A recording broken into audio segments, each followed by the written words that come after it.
Diabetic తో బాధపడుతున్నారా? Be better ayurvedic expert తో ఫ్రీ కన్సల్టేషన్ తీసుకుని తగ్గించుకోండి. నమస్తే అమ్మా. నమస్తే అమ్మా. అమ్మ, అమావాస్య రోజు ఆడపిల్ల పుడితే మంచిదని, పౌర్ణమి నాడు మగపిల్లడు పుడితే మంచిదని అంటారు. అది ఎంతవరకు నిజం అమ్మా?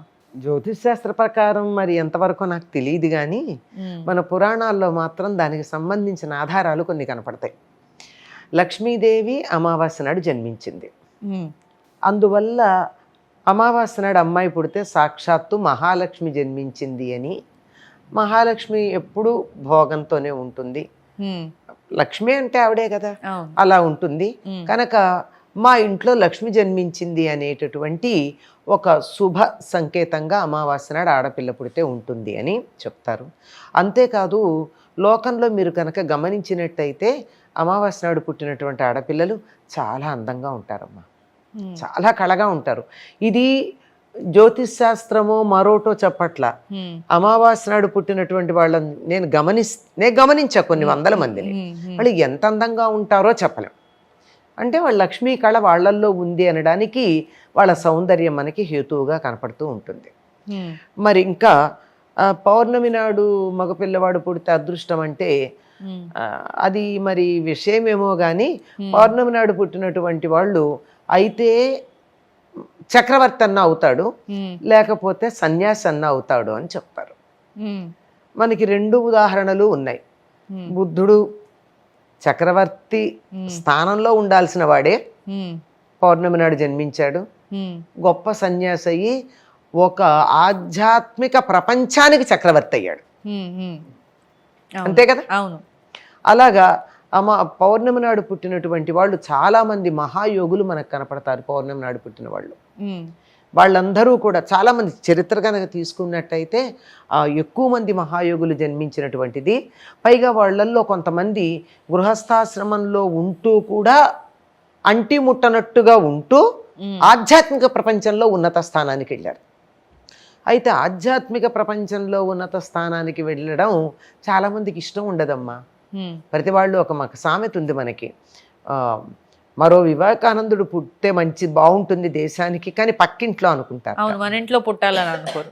అంటే పక్కింట్లో పుట్టాలి, మన ఇంట్లో కదంటే మన అబ్బాయి మాత్రం చక్కగా పెళ్లి చేసుకోవాలి, పిల్లల్ని కనాలి, అమ్మ అమ్మ అంటూ మన చుట్టూ, నాన్న అంటూ మన చుట్టూతా తిరగాలి.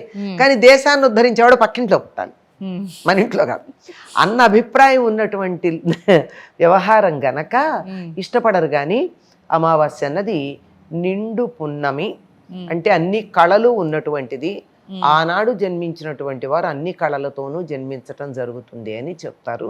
మరి అదే విధంగా అమావాస్య రోజు అబ్బాయి పుడితే, అమావాస్య నాడు అబ్బాయి పుడితే దొంగ అవుతాడు అని లోకంలో అంటారమ్మా. మరి శాస్త్రాల్లో ఎక్కడ ఆ విషయం నాకు కనపడలేదు. లోకంలో మాత్రం ఒక అభిప్రాయం ఉంది అట్లా. మరి దొంగలందరినీ మనం అమావాస్య నాడు పుట్టారేమో కనుక్కోవాలి ఇప్పుడు. అమ్మా, ఈ తిథులు, వారాలు, నక్షత్రాలు ఇవన్నీ సామాన్యుల కోసమే తప్ప అసామాన్యుల కోసం కాదు.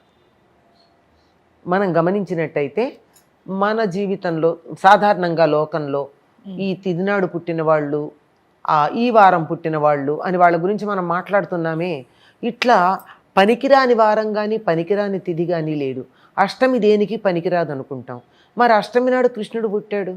అవును. నవమి, అష్టమి నవములు దేనికి పనికిరావు కదా.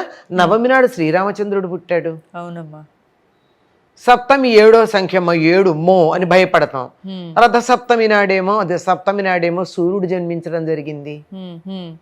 చతుర్దశి నాడు నృసింహస్వామి జన్మించాడు. ద్వాదశి నాడు వామనుడు జన్మించాడు. ఇట్లా మనం పనికిరావో అని చెప్పుకునేటటువంటి తిథులన్నింటికీ కూడా ప్రాధాన్యం, ప్రతిదానికి ప్రాధాన్యం ఉంది. ఈ ప్రాధాన్యం ఉంది, మీరు దేన్ని తక్కువ చేయకండి. ఫలానా రోజున పుట్టిన వాళ్ళు మంచివాళ్ళు, ఫలానా రోజు పుట్టిన వాళ్ళు చెడ్డవాళ్ళు అని మీరు అనుకోవద్దు అని చెప్పడానికే ఒక్కొక్క అవతారం ఒక్కొక్క తిథి నాడు జన్మించడం జరిగింది. అంచేత ఇవన్నీ మనం మామూలుగా మాట్లాడుకోవడానికే.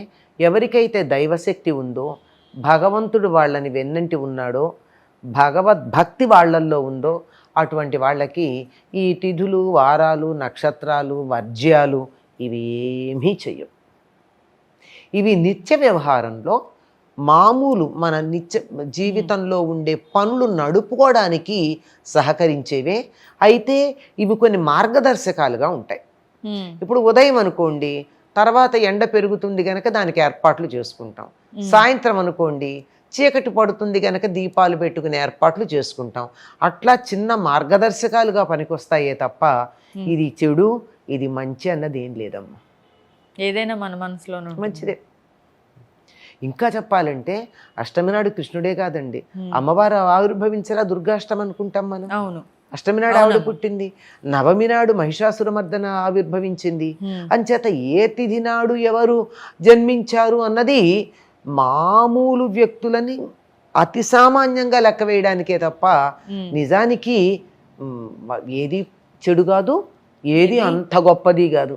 మనం దాన్ని ఎట్లా మార్చుకుంటామన్న దాన్ని బట్టి ఉంటుంది అంతే. బాగా చెప్పారమ్మా, ధన్యవాదాలు.